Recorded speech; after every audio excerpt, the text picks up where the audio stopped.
Hello students, तो आज का हमारा टॉपिक है एक्सप्रेशन फॉर ऑस्मोटिक प्रेशर। ठीक है, हम ऑस्मोटिक प्रेशर के बारे में पढ़ चुके थे, हम रिवर्स ऑस्मोसिस पढ़ चुके थे। ठीक है, तो आज हमें एक्सप्रेशन के बारे में पढ़ना है।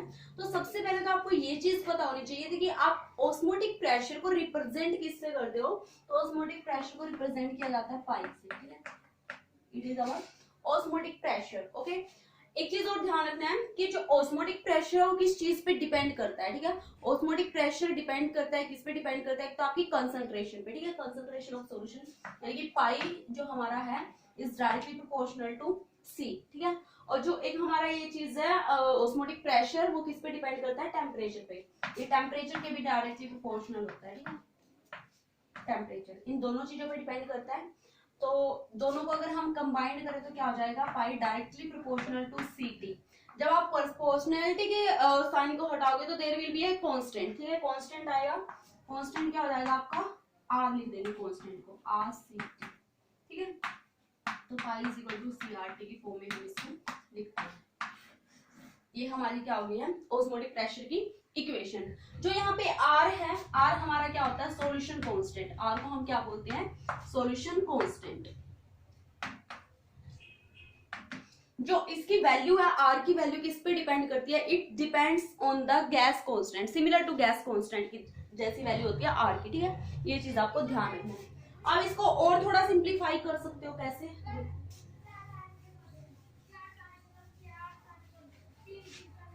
आपको एक ऑस्मोटिक प्रेशर में तो यही वाला रिजल्ट ध्यान रखना है, pi is equal to C R T. ठीक है, बहुत इंपॉर्टेंट है, इस चीज का आपको ध्यान रखना है। एक क्या चीज, आप जो सी है कंसंट्रेशन, कंसंट्रेशन को आप किस फॉर्म में भी डिफाइन कर सकते हो, एन बाई वी। ठीक है, सी की ये वैल्यू आप पुट कर सकते हो। एन क्या है, number of moles present in 1 litre, volume litre में है यहाँ पे। ठीक है, तो सी को आप इस फॉर्म में रिप्रेजेंट कर सकते हो। तो सी की वैल्यू अगर आप यहाँ पे पुट करोगे तो आपका क्या बन जाएगा, N by V R T. V यहाँ पे डिवाइड में, इधर आगे किस में हो जाएगा, मल्टीप्लाई में हो जाएगा। तो pi into V is equal to N R T. ये हमारी ऑस्मोटिक प्रेशर की क्या हो गया, रिजल्ट हो गया। ठीक है, ये आपको एक ये रिजल्ट ध्यान रखना है, आपको एक ये रिजल्ट ध्यान रखना है। ठीक है, अगर एन की फॉर्म में पूछे तो आप इस तरीके से लिखोगे, सी की फॉर्म में पूछे तो इस तरीके से आप लिखोगे। ये चीज आपको ध्यान रखना है। ठीक है, आगे इसके एक टर्म आती है आइसो ऑस्मोटिक सॉल्यूशन। कौन से होते हैं, आइसोटोनिक सॉल्यूशन, आइसोटोनिक सॉल्यूशन। ठीक है, आइसोटोनिक सॉल्यूशन क्या है, आपको एक चीज ध्यान रखना है, जो है आपकी पाई की वैल्यू है ना, पाई की वैल्यू दो सॉल्यूशन के लिए सेम हो सकती है अगर उनकी सी की और टी की वैल्यू क्या हो, सेम हो। अगर किसी सॉल्यूशन की सी और टी सेम है, यानी कि सी सेम है, टी सेम है, आर तो कांस्टेंट है, वो वैसे ही सबके लिए सेम है, तो पाई विल बी सेम। ठीक है, पाई क्या हो जाएगा, सेम, यानी कि उनका ऑस्मोटिक प्रेशर क्या हो जाएगा, सेम। तो ऐसे सॉल्यूशन को हम आइसोटोनिक सॉल्यूशन बोल सकते हैं या iso osmotic solution, iso osmotic solution भी इसको हम बोल सकते हैं। ठीक है, ये चीज आप ध्यान रखना।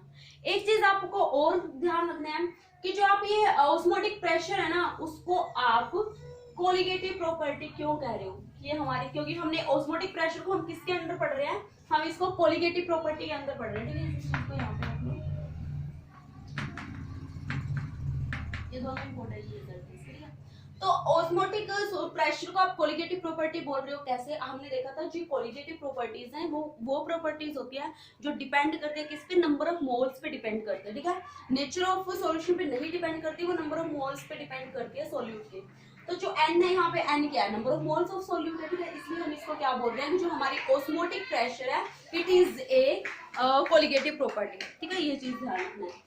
उसके बाद हमने पढ़ना है एक चीज, आप इसका खुद से पढ़ोगे, जो टॉपिक का नाम है बायोलॉजिकल इंपॉर्टेंस ऑफ ऑस्मोसिस, जो आपने 9th क्लास में पढ़ा है, हाइपोटोनिक सॉल्यूशन, हाइपरटोनिक सॉल्यूशन। ठीक है, फिर भी अगर ना समझ आए तो मुझे बता देना, मैं इस चीज को दोबारा रिपीट करवा दूंगी, पढ़ा दूंगी इस चीज को।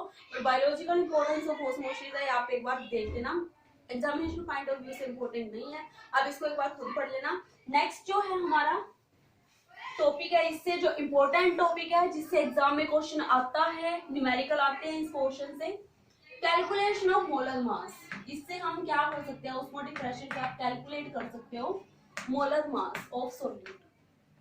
ठीक है, मोलर मास ऑफ सॉल्यूट किस तरीके से आप कैलकुलेट करोगे, देखना एक बार, आपको इक्वेशन ध्यान रखना आपका, ये हमारा क्या होता है, इक्वेशन। ठीक है, इसी का हम यूज करेंगे। आपको क्या करना है, जो यहाँ पे n है, n क्या होता है हमारे नंबर ऑफ मोल्स। तो नंबर ऑफ मोल्स क्या होते हैं, सोल्यूट के लिए है, ठीक है। एंड नंबर ऑफ मोल्स किसका है, सोल्यूट का है। तो नंबर ऑफ मोल्स क्या होता है, गिवन मास मींस सोल्यूट है तो W2, उसको हम कंपोनेंट 2 कंपोनेंट में मान रहे हैं, तो W2 बाय में M2। ठीक है, ये हमारा क्या हो जाएगा, n की वैल्यू है। नंबर ऑफ मोल्स क्या है, गिवन मास बाय में मोलर मास। तो इस n की वैल्यू को आप किस में पुट करोगे, इक्वेशन 1 मान लो, इसको 1 में पुट करो, तो आपका क्या आ जाएगा, पाई v इक्वल टू n की जगह पे क्या रखोगे, W2 बाई M2 इंटू में RT।